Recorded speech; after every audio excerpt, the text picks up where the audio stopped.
बुलेटिनची सुरुवात करूयात पावसाच्या बातमीने। मुंबईसह उपनगरांमध्ये पावसाने हजेरी लावली। सीएसएमटी परिसरात सुद्धा आता पावसाला सुरुवात झाली। वातावरणामध्ये गारवा आल्याने मुंबईकर आता सुखावले। मुंबईसह उपनगरामध्ये आता पावसाला सुरुवात झाली। सीएसएमटी परिसरात सुद्धा सध्या पाऊस पडतो आणि या पावसामुळे वातावरणात एक प्रकारे गारवा आला आणि त्यामुळे मुंबईकर सुखावले। गेल्या अनेक दिवसांपासून पावसाची प्रतीक्षा होती।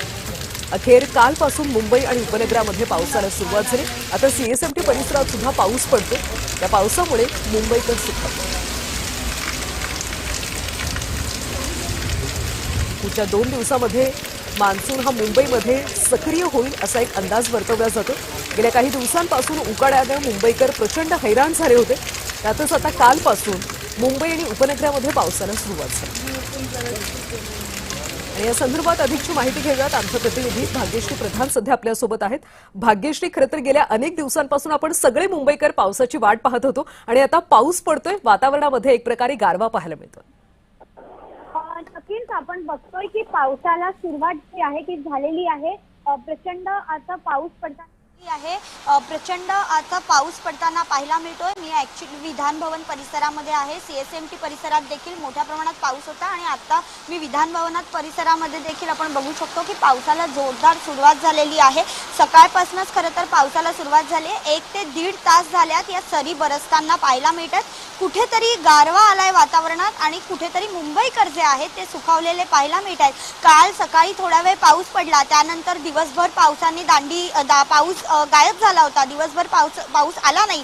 मात्र त्यानंतर जर आता आपण बघितलं तर सकाळपासून पावसाला चांगली सुरुवात झाली आहे। 1-1.5 तास होऊन गेलाय पाऊस व्यवस्थित पडताना पाहायला मिळतोय। 48 तासामध्ये जे मोसमी पाऊस जो आहे तो मुंबईत दाखल होईल असा अंदाज जो आहे तो हवामान खात्याने वर्तवलेला होता आणि त्यानुसार काल सकाळी पाऊस पडलाय। आज देखील पावसाला सुरुवात झालेली आहे। कालपर्यंत अलिबाग पर्यंत पाऊस जो होता तो स्थिरावलेला होता आणि आज किंवा उद्यामध्ये तो मुंबईत येईल अशी आशा जी आहे ती देखील व्यक्त करण्यात आली होती। जी ती आशा आता खरी ठरलेली पाहायला मिळते। खरं तर अल निनोचा जो परिणाम आहे तो मोठ्या प्रमाणात होऊ शकतो असं सांगितलं जात आहे। त्यामुळे पाणी टंचाईची समस्या जी आहे ती मोठ्या प्रमाणात भेडसावते आणि अशातच हा पाऊस पडल्याने कुठेतरी दिलासादायक बातमी जी आहे ती समोर आलेली पाहायला मिळते। कल्याणी, भाग्यश्री, खरं तर हवामान विभागाने सुद्धा आता असं म्हटलं की पुढच्या 2 दिवसांमध्ये मान्सून पूर्णपणे सक्रिय होईल।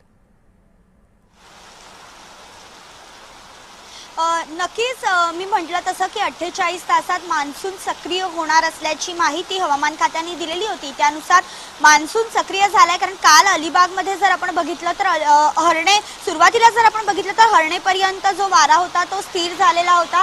4 ते 5 दिवस तो वारा तिथेच होता आणि त्यामुळे पाऊस जो होता तो अजिबात नव्हता। मुंबईमध्ये मुंबईकर अक्षरशः उकाड्याने हैराण झालेले पाहायला मिळाले होते। त्यामुळे आता पाऊस कधी येणार अशी अक्षरशः छातकासारखी सगळेच जण वाट बघत होते।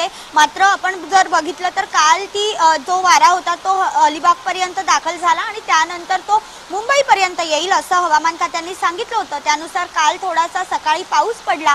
दिवसभर पाऊस काल मुंबईत झाला नाही। मात्र आज जर आपण बघतोय तर सकाळपासून पुन्हा एकदा पावसाने जोरदार सुरुवात केलेली आहे आणि हीच खरं तर दिलासादायक बातमी म्हणता येईल। कल्याणी, नक्कीच भाग्यश्री, त्यामुळे या सगळ्या पावसामुळे आपण मुंबईकर सुखावल्याचं चित्र सध्या पाहायला मिळतं। आमच्यासोबत अशाच पद्धतीने जोडले राहा। आणखी एका बातमीवर तुमच्याकडून तपशील घ्यायचे।